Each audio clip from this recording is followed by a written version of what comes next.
Hello everyone, Ruby Retrograde Tao and Tay here, and what I'll be serving up for you guys is a tarot deck that I've gotten from Amazon. If you've watched my previous video, I mentioned towards the end of it that the oracle kind of prompted this chain reaction where I thought it would pair really nicely with a particular tarot. And so I caved to that impulse after I was good this time at least. I sat on it for a bit. Finally ordered it off Amazon, I would say a week and a half-ish or two ago, and I got it this week, and so I will be showing this to you guys. And of course this week is relative to when I'm actually filming this.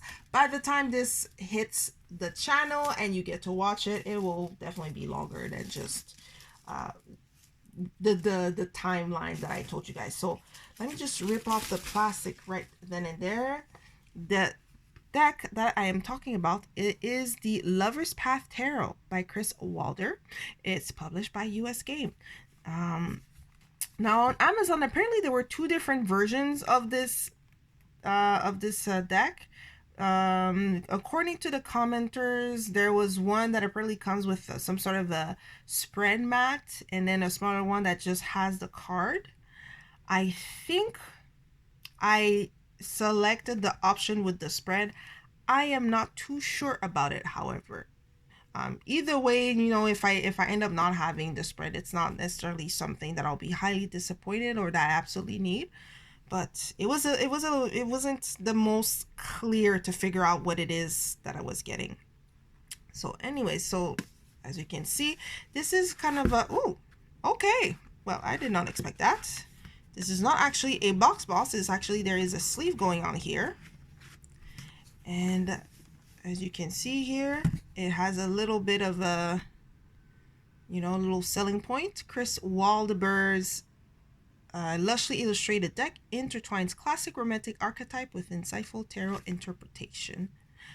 Inspired by classic love story and myths from around the world, the Lover's Path Tarot features beautiful paintings of romantic couples such as Cleopatra and Caesar, Arthur and Guinevere, and Cupid and Psyche. Whether seeking to improve and expand upon a love relationship with one's partner or oneself, the Lover's Path Tarot offers a sumptuously romantic and transcendent tool for individual growth and understanding.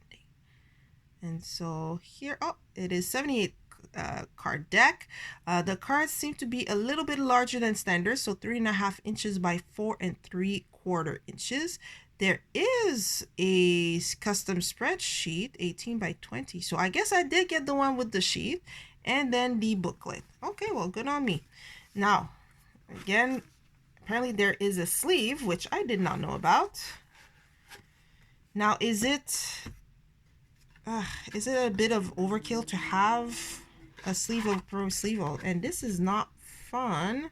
I don't know what happened during shipping or handling or how it was stored, but the side here, I don't know why my camera is not focusing on it, but acting weird. There we go. See, it has the rips on the side here, so this is not fun. But okay, well, we'll see how the cards are. And I guess here is the, there you go, the sleeve just decided to throw itself on the floor. So this is the Lover's Path spreadsheet, the relationship cross, the dueling path. Let's open this a little bit more. It's poster size almost. My goodness, this is pretty large. I don't want to rip it. What else is there? There is the burning question, past, present, future, and then I don't know how I can see it because I do not have the space on my desk. There we go. The Lover's Path. So just a quick overview of what the things are and the positions and what they each mean.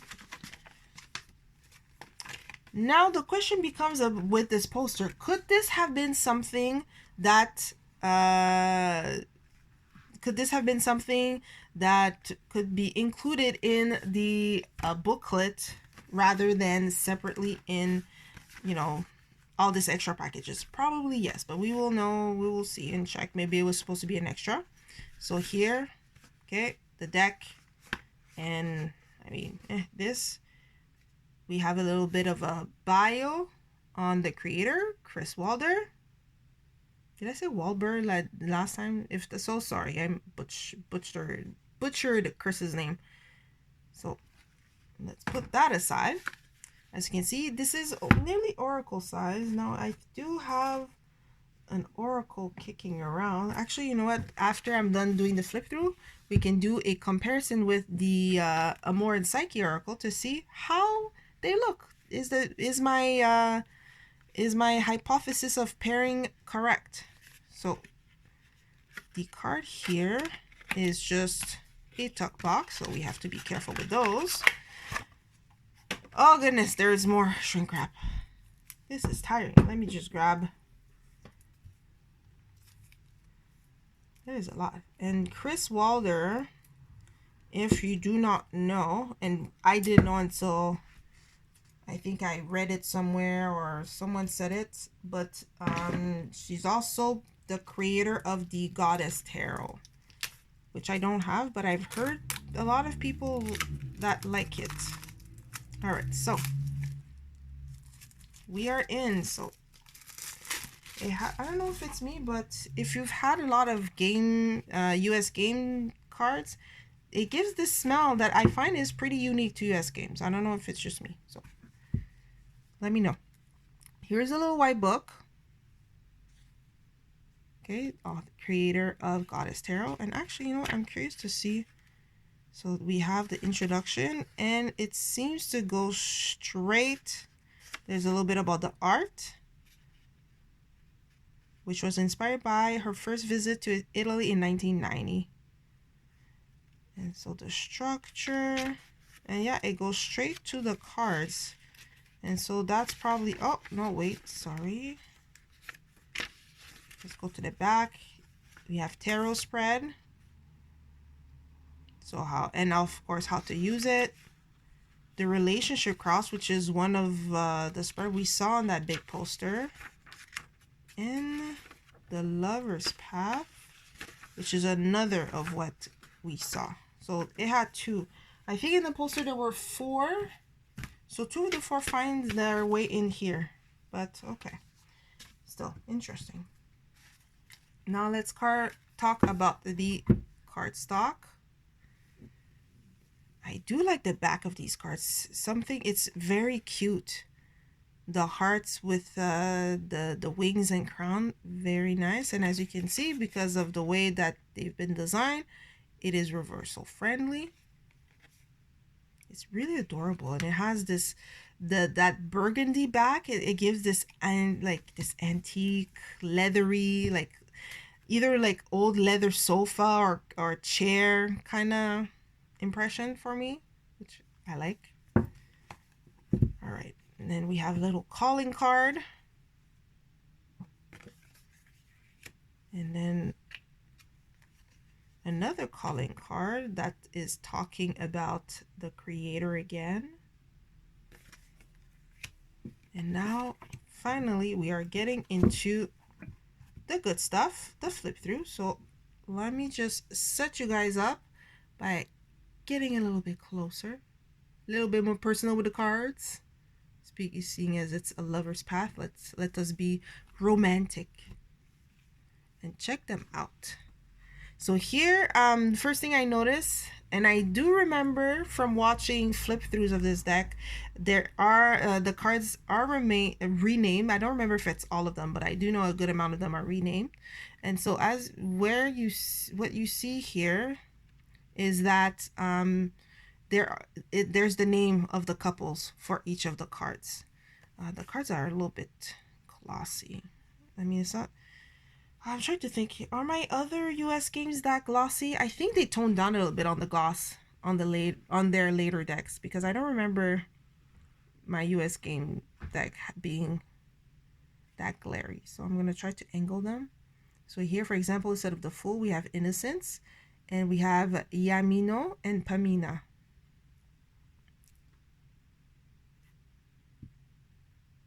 And now normally it kind of looks like it's a frame within a frame. And is there? Oh yeah, there is a little bit. There's a little thing, Occident. So Occidents and Orients. Occident and Occident. Well, hold on. I'm trying to find the word in English, but it's like Oriental and then Occidental. Is that the word? Someone let me know.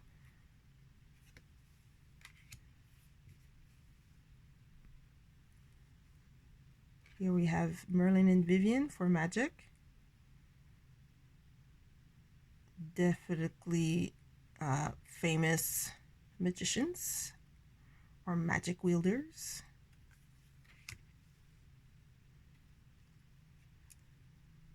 Shahrazad and Shahryar for wisdom.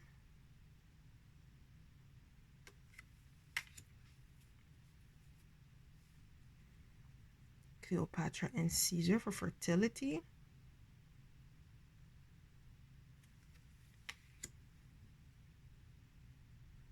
Arthur and Guinevere, power.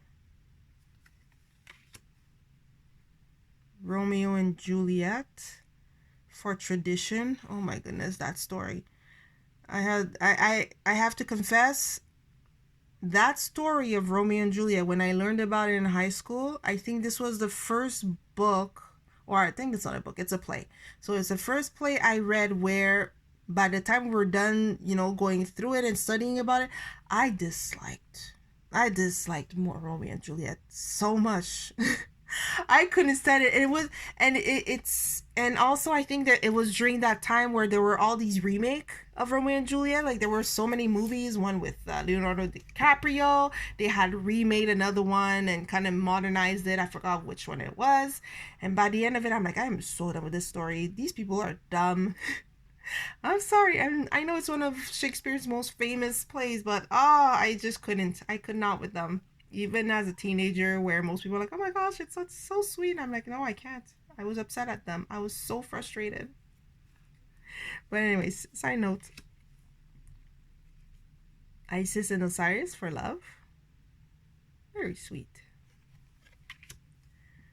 Tristan and Isolde for desire. I remember reading that story, I think back in high school. But I kind of forgot the details. Brunhilde and Siegfried.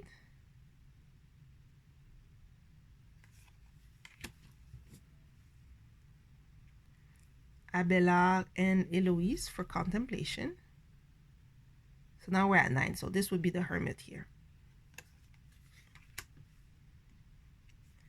Danae and Zeus for fortune.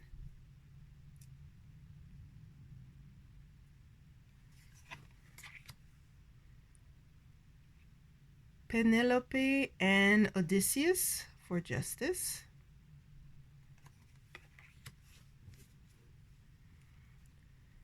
Orpheus and Eurydice, right? For sacrifice. Persephone and Pluto, transformation.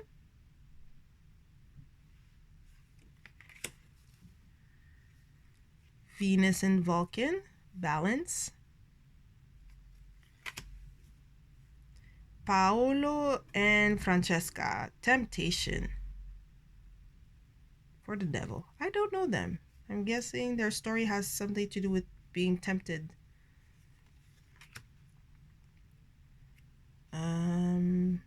Dido or Dido and Aeneas, oppression.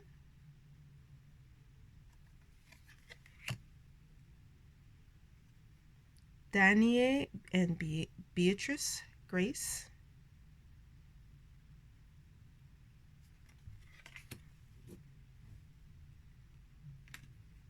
Yvan and Odette, illusion. Isn't that the swan? That swan story? Isn't that the Disney movie? What, or is it Disney? Oh, what is that? The Black Swan or the White Swan? I forgot that movie. Is that what it is? I'm gonna have to check. Maybe, hopefully, they mention it in the book. Cupid and Psyche, Awakening. Jan Hausa and Elisabeth, Judgment. Dionysus Ariadne, Triumph. I think that's the mythology of Ariadne. I think she's the one that turns into a spider, right? She gets transformed into a spider. Is that the one? And now we're getting into the minors. And I think it's fitting that we start with the cups, seeing as it's a deck all about love. And it's a very beautiful cup. I do like how it's decorated. Okay. I guess this answers my question. I was wondering if they would do the same for the majors as they would for the minor, where they would have couples' names as well. But here, no, it seems to just be illustrated minors.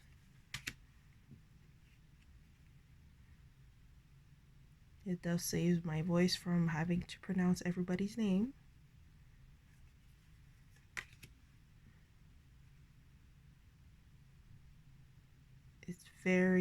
It's beautifully illustrated. Now we're at the 5.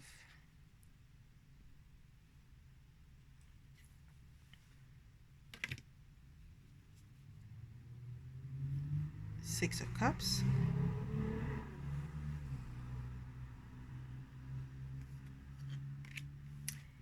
Yeah, sorry for the traffic going on. It's my window's open. It was a hot day, and yeah, sometimes cars like to vroom vroom very fast by my window. 7 of Cups, definitely reminiscent of the Rider-Waite-Smith cups there. I wonder who's that kissing up on the girl. Wait, is that from that Venus painting? Anyways, sorry. Let's move on. Excuse me. 8 of Cups.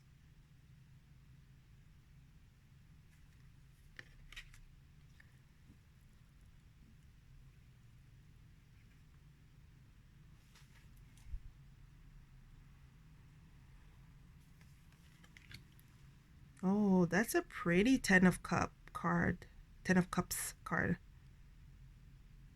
I like the tree.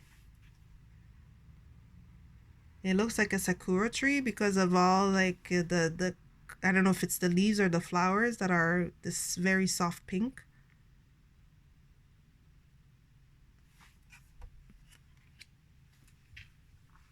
Ah, Princess of Cups, Bragwine or Bragwine.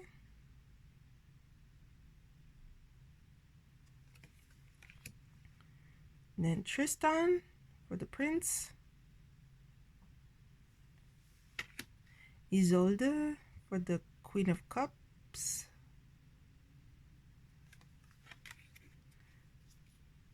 And Mark for the King of Cups. I wonder who Mark is. And now we are at the wands, or in this case, staves. And if you notice, let me see here, the color, we have a color change in the frame here.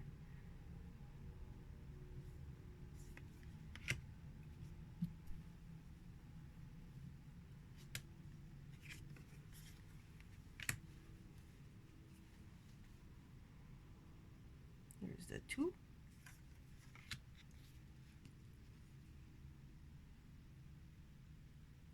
Three. Now this time there's another person in the scene. The 4 of staves.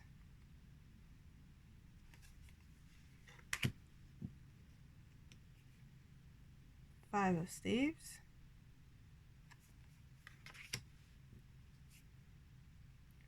6 of staves.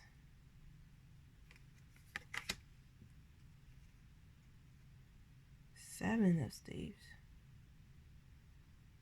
If somebody can hold a dragon back with just, you know, a series of sticks, he is one baddie person. And then 8.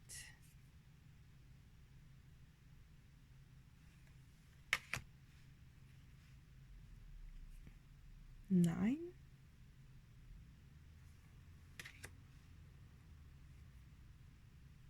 10. Brunhilde, the Princess of Stave. Now what I've noticing and confirmed by the time we got to the stave is it seems like some of the people we saw in the majors are then used for the court cards. Siegfried for the prince. Frika for the queen of stave.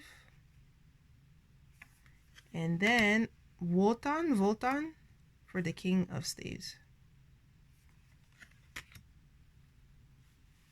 Actually, let me see. When actually I'm just very curious about Brunhilde, which we saw oh, where was it? Ah, there you go.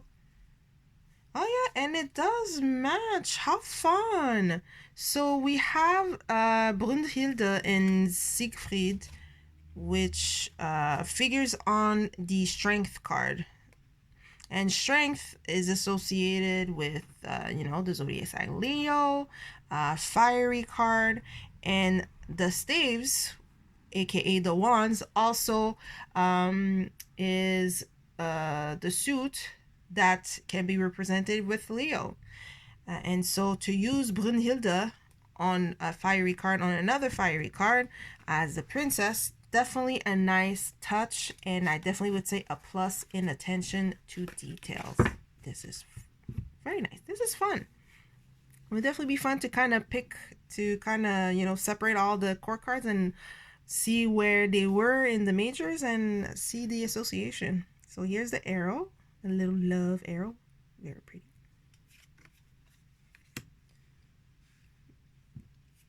Then the 2 of arrows. This is one of the most illustrated 3 of arrows or swords that I've seen in a bit, definitely. Usually they just have the heart on a gray background or a stormy background, but here we have everything. It's like rocky cliffs, there's a storm, someone is, I don't know, in the midst of some strong emotion.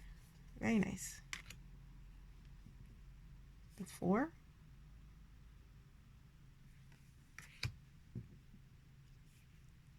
The 5.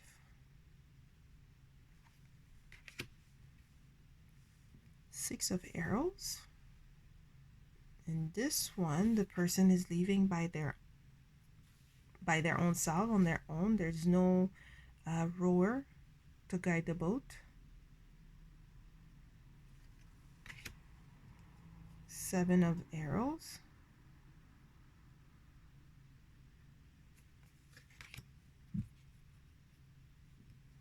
8 of arrows. Here she's not bound, but it seems like she's like in a level of despair maybe, or stress that she doesn't see how, especially the 2 at the front there, how spaced apart the arrows are for her to go. And here, what is, oh, okay, I get it. I was gonna ask what was going on. Why is there a guy just here? Actually, haha, I can use my handy dandy wand. But I wasn't too sure who was this guy until I spotted this here and realized that this, more likely than not, is Pandora after she opened the box, releasing all the evils and whatever else. She is, you know, in such a state, despair. She's more than sorry that she did it, and I believe this might be the representation of hope. this might be, or you know, whatever, maybe an angel coming to comfort her after the fact. And then 10 of arrows. Nobody's getting stabbed. Interesting. It looks set up like an 8 of wands, but just different, but you know, different setup, differently oriented. Now we have Psyche, Princess of Arrows, Cupid as the Prince of Arrows, Venus as the Queen of Arrows. I find her there like, well, I think I would have put Venus in the cups, but as Queen of, in the Queen position, I find it suitable. I'm okay with that. I can work with that. And then Adonis.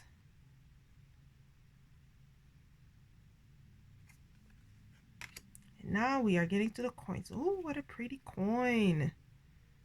Definitely what we see here. Then 2.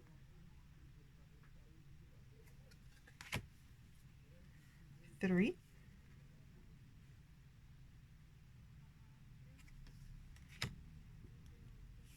4 of coins.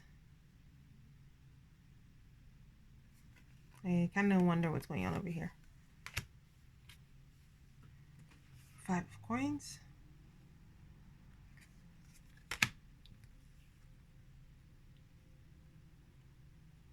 6 of coins.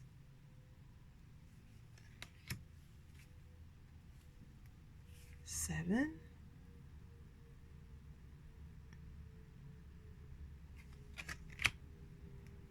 The 8. Pretty typical representation of that card.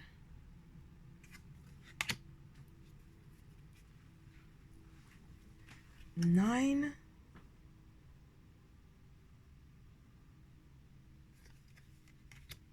And then 10. Oh, this is nice. It's like the gates opening up to like your prosperity. And now we have Danae as the Princess of Coins. The princess here would be the page. Perseus as the Prince of Coins, aka the Knight. I know it took me all the way to Pentacles to finally say it, but hopefully you figure it out by the time I'm saying it. Oh, King of Coins, what? Okay, well that's... It might have been me when I was putting the cards, but the Queen of Coins, we have Hera. And then Zeus as the King of Coins. Now, side note, personally, yes, Hera as Queen. I would have put her as the Queen of Swords, or Arrows in this case for this deck, just because main man here, Zeus, be foolish and slinging and slanging anything and everything that, like, sometimes she be pretty cutthroat. So I would have put her more in swords than pentacles, but because she is goddess of home, house, home, and hearth. Anyways, definitely home and hearth. Then the pentacles again is well placed. And what I did like, I'm gonna point it out right now. If I'm going to go through the minors real quick, is that for each of the suits. Let me just grab this. You know what? It won't matter because I will be shuffling anyways. Yeah, let's put them together. So for each of the suits, oh, the glare. For each of the suit, the top frame, there's a scenery that changes. There, let's go this way. So I don't know if you can see it or if the camera picks it up well. So for example, for Pentacles, there's this valley of sorts going on. Here for the arrows, it's like this cloudy, like it's as if like you're in the middle of the, like in the sky, in the middle of the sky is among clouds. And then here in the wands, it looks like a forest on fire. That's what it looks like to me. And then cups, it's underwater. Yeah, underwater, like you're under the sea somewhere. Again, +1 for attention to details. So definitely, I really like the art. It's very nice and pretty. Definitely that inspiration comes through. It definitely has this antique feel to the drawings. I would expect them, if I were to read a mythology book or mythology stories, I would expect to see kind of pictures kind of like that, especially in those that I don't know how to say it, that want to show a more, and that has a more antique style to them. I think I can say it like that. Now the cards are large. They are, I'm very sure that they are oracle size. Let me just grab an oracle card for comparison. And yeah. Okay, so this particular oracle is a smidge taller, but it is the same width. So if you have smaller hands or have difficulty in really stretching out your hands to grab larger cards, then definitely keep that in mind. You might be tempted, if you really want to get this deck, you might be tempted to chop some borders off. But, I mean, the border is useful. Like, especially, I'm curious if there's mention of this Orients and Occidents in the booklet. I wonder if there's any significance to it, or if it's just for pretty sake kind of thing. So let's pull one major, let's try to have one card from the major arcana and then one card from the minor arcana, so we can see if there's any difference between how the layout is in the little white book as to how they're explained, or the amount of details, because we know a lot, I say a lot of time, but often you'll see that the majors are richly depicted, very nice, all the details, and then the minors will have, less, if at all, attention brought to them like the minors are. And I think sometimes it's a bit of a shame. I mean, the minors are just as important as major arcana in a tarot deck. They all have their use and their place. So definitely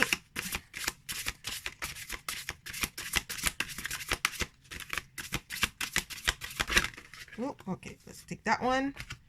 That is the 10 of coins. And then let's try and find a major arcana. Okay, I will have to get used to trying to riffle shuffle large cards like this. Oh, are you a major? No, we don't want you. Just give me a major.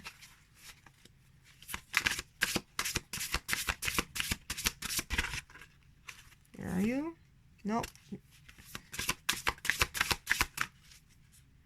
Ah, there you go.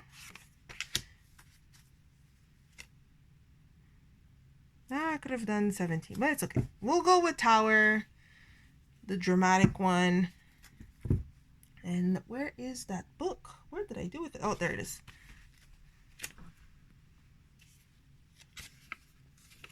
So let's start off with the first one we got, which was the 10 of coins. So here we have an example of the length you get. You get one paragraph along with keywords for the 10 of coins. And if I flip to the major here, there's definitely more details given. So 10 of coins, we have as keywords, no, the glare. We have as keywords culmination, prosperity, expansion, property. Meanings, great satisfaction, creating a family to share wealth with, the successful culmination of business plan, and inheritance. Reverse, discontent at home or difficulties with family relationships, elusive success on the material plane. Yeah, I'd say pretty on the nose as far as meanings goes. Let's go for oppression.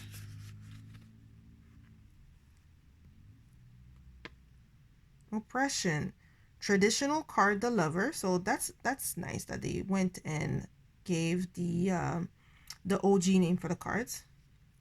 Lovers, Dido or Dido, and Aeneas. Keywords, depression, difficulties, release. Queen Dido of Carthage was walking upon the beach when she found Aeneas and his soldiers. She was charmed by the handsome stranger and soon fell in love. Aeneas loved Dido in return, but he was a man with a cause larger than the love he could bear for any woman. He claimed it was the gods' will that he journey to found a new Troy in Italy. I guess to build it is no, I guess it's another word for build and not to find a new Troy. Distraught, Dido built a funeral pyre at the top of a tall tower and set fire to it. As Aeneas' ship cast off into the sea, Dido climbed the tower and lay down upon the pyre. Oh my goodness, geez, Greek tragedies, much. Meanings, feeling overwhelmed or oppressed by circumstances or our emotions. Confusion, inability to change our lives for the better. A pause before moving into a new phase of life. Reverse, though your situation may feel overwhelming, hidden forces are at work. Be patient and trusting things will improve. Okay, that's a switch up from having like little phrases to almost of a divinatory, just trust in doing XYZ type of thing, as opposed to just having little blurbs, either keywords or very short sentences. I mean, the difference between feeling overwhelmed or confusion to though your situation may feel better, like it feels more storytelling, if that makes sense. And for the reverse, I don't know if I would have gone like hidden forces being at work. That would probably merit me just using my reference book to see. But there you have it for the interpretation, or the what the little white book defines each card as. And I would say I'm mostly satisfied. It was just the reverse for the tower that I had a little bit of a question mark. And to conclude and kind of tie everything back in, this is a nice deck. I really like the illustration. The fact that it kind of associates, I guess, rather famous couples, either in folklore, mythology. I think this is really cool. And the fact that for the majors, some of the same couples you could find in the court cards. That was a nice touch. I really like that. I also liked for the minors how depending on its suit, you'll have a different change of scenery, a different color code. So by the time that you keep on using it and get more used to the deck, just looking at the color will give you an idea. Okay, green, I'm seeing green, that's pentacle. The blue is cup. The red is wands or staves, and then the cloudy, the cloudy paysage is arrows. Now, what I wanted to do before I forget and completely conclude this is I wanted to just do a quick matchy match. Okay, let me find the lead again with the the Amor and Psyche Oracle. I have to find the less salacious images. This one, okay, here, this one. Let me just pull 3. So let's see if we put them side to side. The reason why I thought they could be a good match was they're all, the art style, it's all kind of given a flavor of either antiquity or, and yeah, antiquity, this old feel, like historical style. I mean, for example, here, this seems like somewhere in Greece, maybe.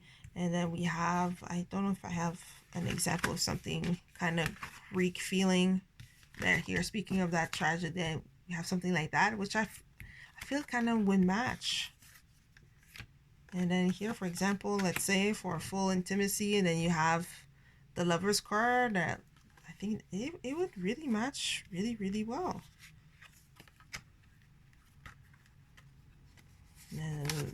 Like, I am purposely picking the cards, but a loving gaze and grace, I think they would pair very well. I think they'd pair well. Obviously, because they're both cards that talk about love. It's definitely, you know, dipped and bathed in the love aspect, whether it's yourself or others. Definitely, you know, I would say marketed or formulated for if you want to do love readings or anything that, or yeah, love readings, partnerships, relationships, self-love even. And so yeah, I think I like the match between the two. And so I definitely will want at some point, maybe not now because we're getting into fall. Well, I mean, it's not necessarily that there's a time period. Definitely, you know, definitely Valentine's Days and things like that. But definitely at one point in time, I'd like to do a series of readings, maybe spreads, whether just free-form spreads or actual set spreads, and combine with the Amor and Psyche Oracle to kind of see what kind of vibes or association I could get from it. Already I have a rather good impression that it'll be not too bad. I think it'll be good. I'll like it. But back to the deck itself, I do like the illustration. Like, for example, this Ace of Cups. I find it really, really, really pretty. The way that it was drawn, it's really pretty. I could look at it like for quite a while. It's very eye-catching. The cardstock, I mean, it's US game cardstock. It's the one yeah but the one yeah but statement is that it has a gloss to it, as you can see here, which I don't remember. Like, again, I don't remember old US or more recent US games having that much of a glare, but it's not too terrible. You just it's just a question of angling the cards if you take pictures. But it's not it does, the gloss does help in the cards shuffleability, which I don't know if that word is a word, but it is now a word in my world. I really like the back of these cards. I enjoy looking at that very well. The package, I have to say the package is a bit much. Now, let me just find the sleeve. So you have the sleeve, then you have to take it out of the, I don't know, the housing box, you want to call it. Then you have to take it out of the tuck box. It's a little bit, and plus, knowing that when you're gonna have to put everything together, you have to remember to put that poster essentially in there, which I still think those spread could have been put in the little white book. Maybe this was a decision. Maybe this was supposed to be like maybe a special, not necessarily a special edition, but like a more wow edition. So they decided to pull out this poster. But now I definitely have to put all of these together so that I don't lose this, or it doesn't end up falling forgotten. But that would be the main downside, really. The fact that there are packages inside of packages inside of packages. Otherwise, the card itself, pretty. The deck itself, pretty. I definitely think for those that are interested in a love-centered deck, and I apologize, my light just conked out of me. I definitely think you should definitely give this deck a try. And those that are into mythology, folklore stories, I would say give it a crack. It's definitely a plus if you've read the stories before. For example, like Tristan and Isolde. If you have an idea of their story, it will definitely help you, I'm pretty sure. And because there are some couples that I've seen that I wasn't too sure. Either I don't remember reading about them or learning about there, or I just never heard of them before. And there was a couple couples that, I don't really know the context. And if I were to refresh my memory with their stories, I'm pretty sure that it would complement the card position that they are in.